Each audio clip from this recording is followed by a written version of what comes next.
મોરબીના જેતપરના ખેડૂતો આજે સરકાર સામે પડ્યા હતા અને આજે સરકારને અને કલેક્ટરને જે આવેદનપત્ર આપવાનું હતું ત્યાં હવે ખેડૂતો પહોંચી ગયા છે અને સરકારને શું કહેવામાં આવ્યું છે તેની વાત કરશું આ વિડીયોમાં। નમસ્કાર, આપ જોઈ રહ્યા છો નિર્ભય ન્યૂઝ। હું છું આપની સાથે પ્રથમ મોદી।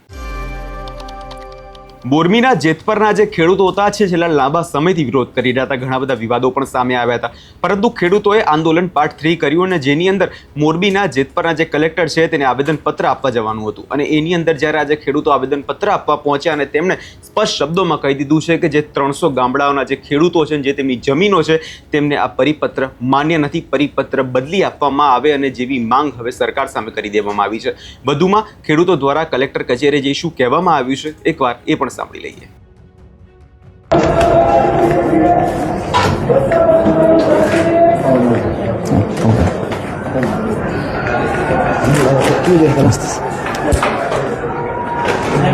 હેના બેસો બેનો, તમે બેસો બેસો, અમે ઉભા રહીશું, બેસો બેન।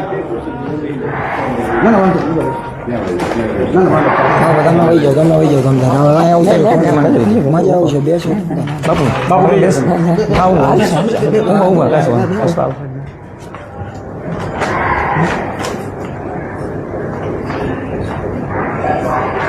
બેનો કરો રજૂઆત, ઉનભાઈ બોલ, ઉભા થઈને બેનો કરો, ઉનભાઈ બોલ રજૂઆત। જ્યાં વીજ ટાવર આવે છે ત્યાં પાકનું વાવેતર શક્ય નથી તો તે જમીનનું સંગઠન થયું કહેવાય, તો તેના માટે તમે 200% નહીં પરંતુ 400% વળતર આપો। આગળ આવતર્યું બેન, આગળ આવીને બોલો। બીજો મુદ્દો કે જ્યાં વીજ લાઈન નીકળે છે, જ્યાં તાર નીકળે છે ત્યાં સારો એવો ખેતરનો હિસ્સો જતો રહે છે, એટલે તો ત્યાં આપણને જમીનની કિંમત સાવ ઘટી જાય, ઉપરની કિંમત સાવ ઘટી જાય છે, એટલે જે 60% વળતર છે તેની જગ્યાએ 260% અમને આપવા વિનંતી। અને બીજું એ છે કે ભારતમાં દરેક લોકો ટેક્સ તો સરખો જ ભરે છે, તો ગ્રામ પંચાયતમાં 30%, પછી નગરપાલિકામાં 45% અને મહાનગરપાલિકામાં 60% શું દરેક વિસ્તાર પ્રમાણે દરેકનો ભાવ તો વધઘટ રહેવાનો જ છે। ગ્રામ પંચાયત, નગરપાલિકા અને મહાનગરપાલિકા આ ત્રણેયનો ગુણાંક સરખો કેમ?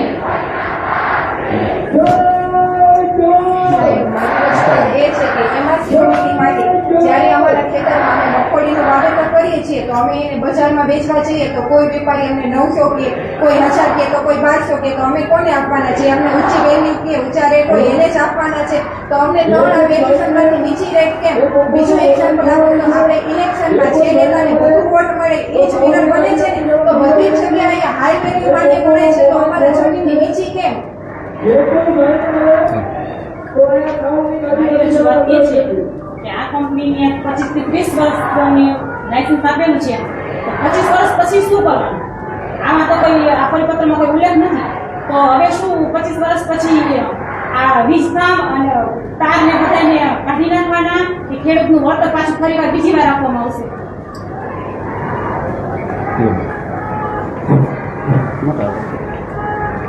સર, અમારા આ ખેતરમાં 20 પોલ ટ્રાન્સમિશન કંપનીવાળા અદાણીવાળા નાખી રહ્યા છે, તેમાં અમારા ખેડૂત ભાઈઓ, ખેત મજૂરો, ખેત પત્નીઓ, મજૂરો, લેડીઝો બધા જે કામ કરશે તેના જે નુકસાન થાય, કોઈ જીવનું જોખમ આવે એનું વીમા કવચ આ કંપનીવાળાએ કઈ પરિપત્રમાં ઉલ્લેખ આપ્યો નથી। સાહેબ, અમારી આ જિંદગી જોખમમાં મૂકીને અમારા પૈસા કરતા પણ અમારા જીવનનું મૂલ્ય ઊંચું છે।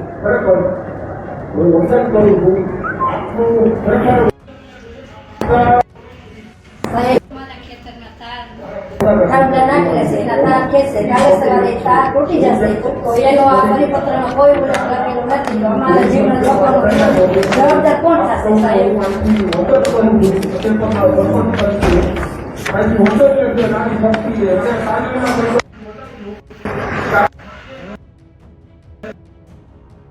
ગુજરાત વિભાગે 4/7/2026 રોજ પરિપત્ર જાહેર કરેલો છે।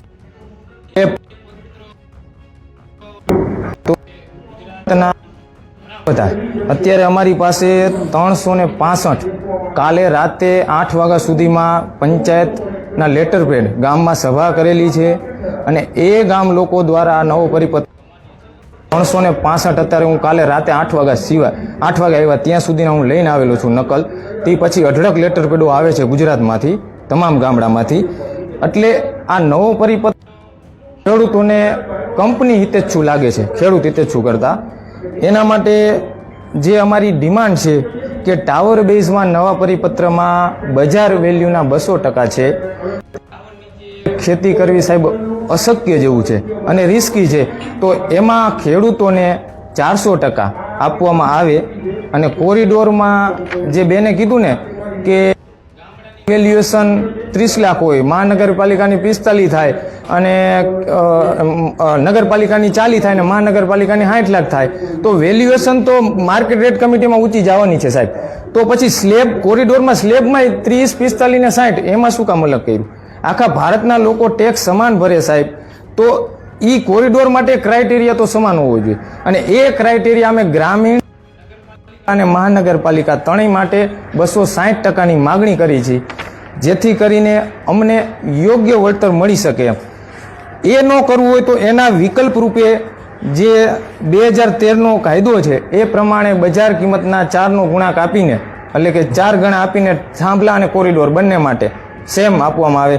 એ પણ ન આપવું તો વિકલ્પ રૂપે આપેલું છે લાયસન્સી રૂલ્સ 2006 નિયમ 3B2 મુજબ ખેડૂતોને અનિચ્છા છે થાંભલો નાખે. કોઈ ખેડૂતોને 25 વર્ષ જોખમ લેવું ગમતું નથી સાહેબ. પૈસા ભલે આવે પણ પોતાનું જોખમ કોઈ ખેડૂત લેવા માગતા નથી. એટલે અનિચ્છા હોવા છતાં એને માસિક ભાડું પણ આપવામાં આવે. આ 3 વિકલ્પ આપેલા છે. ત્રણેયમાંથી જે સરકારશ્રીને યોગ્ય લાગે એ રીતનો પરિપત્ર બનાવવામાં આવે. અને એક પ્રશ્ન એ છે, માર્કેટ રેટ કમિટીમાં જે IBBI માંથી જે સર્વેર સિલેક્ટ કરવાના હોય સાહેબ, એ કેટેગરી 1 હોય છે. અને અમારી એટલે પ્રશ્ન અહીંયા છે પ્રશાસનને, આ જે લાઈન નાખે છે એનો ઉપયોગ ધંધા માટે છે, વાણિજ્ય છે, તો શું અમારી એગ્રીકલ્ચર જમીન પણ વાણિજ્ય જમીન ગણી સર્વેયર માર્કેટ રેટ કાઢશે કે પછી એગ્રીકલ્ચર લેન્ડ ગણીને જ એની માર્કેટ કિંમત કાઢશે? જો એગ્રીકલ્ચર લેન્ડ ગણીને જ માર્કેટ કિંમત કાઢવાની હોય તો IBBAના સર્વેયર કેટેગરી 1માં આવે. એમાં સિવિલ એન્જિનિયર હોય છે અને એગ્રીકલ્ચર લેન્ડની વેલ્યુએશન માટે કેટેગરી 2 વેલ્યુઅર જોઈએ. અને તો એની નિમણૂક કરવામાં આવવી જોઈએ લેન્ડ ગણીને વેલ્યુએશન કાઢવાની હોય તો. અને જો વાણિજ્ય હેતુ ગણીને કાઢવાની હોય તો IBBના સર્વેયર ચાલે.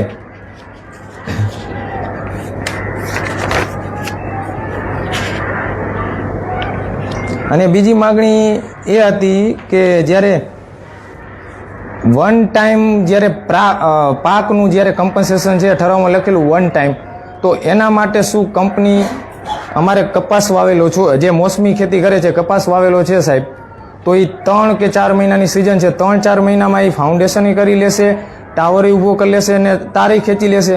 શું 3 વસ્તુ 3 મહિનામાં કંપની કરશે? જો ન કરે તો એ પરિપત્રમાં પણ સુધારો કરવો પડે કે જેટલી વખત ક્રોપ ડેમેજ કરે, નુકસાન કરે કે બીજું અન્ય અમારી નુકસાની કરે એનું 3 કે 4 જેટલી સિઝનમાં એ કામ પૂરું કરે એટલું વળતર અમને મળવું જોઈએ. એ પણ અમારી માગણી છે.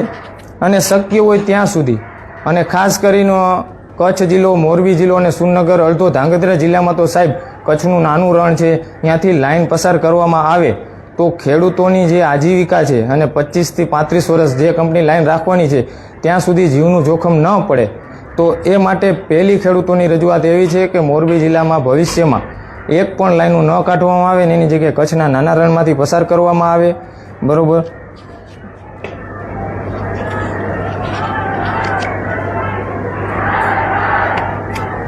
અને જો કચ્છના નાના રણમાંથી પણ ન કાઢવામાં આવે તો અંડરગ્રાઉન્ડની જોગવાઈ કરવામાં આવે પરિપત્રમાં. અને એ પણ શક્ય ન હોય તો મોનોપોલ ટાવરની ડિઝાઇન કરીને ટાવર ઊભો કરવામાં આવે, જેથી કરીને અમારા ખેતરમાં 493 કે 625 ચોરસ મીટર જગ્યા રોકે એ થોડીક અમથી જગ્યા રોકે એમ, જેથી કરીને ખેડૂતોને નુકસાન ઓછું થાય જમીનમાં. અને ટ્રાન્સમિશન કંપની અમારા ખેતરમાં થાંભલો કે ટાવર જે કંઈ હોય તો એ ટ્રાન્સમિશન કંપનીની જંગમ મિલકત છે, તો એની જાળવણી કરવાનું કંપનીનું કામ છે. કોઈ ખેડૂતના ખેતરમાં હોય તો એનું નથી એમ. ભવિષ્યમાં એવા અઢળક કેસો બનેલા છે કે ભાઈ અહીંયાથી થાંભલા કે તારમાં કંઈ પણ થાય તો કંપની ખેડૂતો ઉપર કેસ કરે છે અને ખેડૂતોને દબાવે છે. તો એવી પણ જોગવાઈ કરવામાં આવે કે એની જવાબદારી સંપૂર્ણ કંપનીની છે.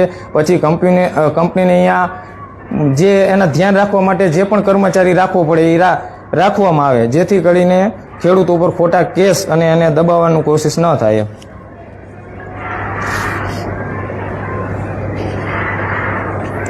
અને જે આ વળતર ચૂકવવા પાત્ર છે એ ટેક્સ ફ્રી હોવું જોઈએ એવી પણ ખેડૂતોની માગણી છે. જે ઓએનજીસીમાં ભાડાની સિસ્ટમ હતી, અહીંયા જીએસટી અમુક વખત લાગેલો અને પછી ખેડૂતની રજૂઆત થતાં અહીંયાથી બંધ કરેલો છે. તો એમાં પણ એ ટેક્સ કે જીએસટી ન લાગે એ પણ જોગવાઈ અંદર કરવામાં આવે. અને બીજું કે કંપની આમાં પરિપત્રમાં એવી જોગવાઈ છે કે કલેક્ટર સાહેબ કંપનીને એડવાન્સ વળતર ચૂકવવાની શરતે હુકમ કરી શકે. એની જગ્યાએ ખેડૂતોની એવી માગણી છે સાહેબ કે કંપની વળતર એડવાન્સ પેમેન્ટ કરે, પેમેન્ટ કરીને સ્લીપ કલેક્ટર સાહેબને જમા કરાવે, પછી જ કલેક્ટર સાહેબ આગળનું 16 હેઠળનું પ્રોસિડિંગ ચાલુ કરે સાહેબ. તે પહેલાં ન કરે, કારણ કે તમે જો કંપનીને ચૂકવવાની શરતે હુકમ કરી આપો એટલે તરત કંપનીવાળા ખેડૂતના ખેતરમાં કામ કરવા આવે છે અને ખેડૂત નાનો બિચારો બાપડો છે એટલે એ પ્રશાસનને અને કંપની સામે પહોંચી ન શકે એટલે દબાવીને કંપની કામ કરે એવા અઢળક કેસો ધ્યાનમાં આવેલા છે. અને પાછળનું પરિશિષ્ટ જે નવા પરિપત્રમાં છે એમાં અમે ચેન્જીસ કરેલા છે, જેથી કરીને ખેડૂતોને ડિસ્ટ્રિક્ટ કોર્ટમાં 16 હેઠળ જવું પડે. તો એમાં અમે નીચે લખેલું છે કે આ જે વળતર એમઆરસી કમિટીમાં બજાર વેલ્યુએશન નક્કી થાય એ ખેડૂતોને અમાન્ય હોય એવું પણ બની શકે, કારણ કે એમાં 3 વેલ્યુએશનમાંથી નીચલા 2 લેવાના છે સાહેબ. તો એમાં ખેડૂતોનું કદાચ વેલ્યુઅર આવે ઊંચો ભાવ કરશે તો એ ધ્યાન જ નથી લેવાનો થતો. તો એમાં ખેડૂતોને એમઆરસી કમિટીમાં જે રેટ તૈયાર થયો છે એ જ અમાન્ય હોય અને એ પરિપત્રના ઉલ્લેખ કરીને જે ટોટલ કોટેશન આવેલું હોય તો એ વાંધા સાથે સ્વીકારી અને આગળ ડિસ્ટ્રિક્ટ કોર્ટમાં પણ જઈ શકે. એટલે પરિશિષ્ટ માં પણ સુધારો કરવામાં આવે. આ માગણી છે. એની સાથે 365 ગામના ગ્રામ પંચાયતના લેટર પેડ ઉપર આ પરિપત્ર અમાન્ય છે એ રીતનું સરપંચની સહી સિક્કા સાથેના લેટર પેડ છે. અને બીજા પણ અઢળક હજી આવશે. અત્યારે 365 લઈને હું આવેલો છું. એટલે આ અમારું આખું આવેદનપત્ર અને અમારી માગણી બંને આમાં સાથે છે સાહેબ. આવતર્યું બેનો, આવતર્યું બેનો તમે દીઓ આગળ સાહેબ. આવતર્યું બે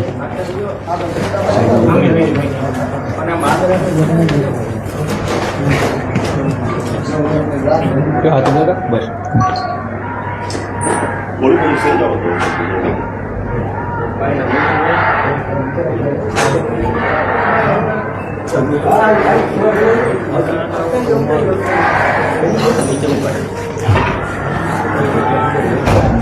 કઈ કહેશે નહીં છે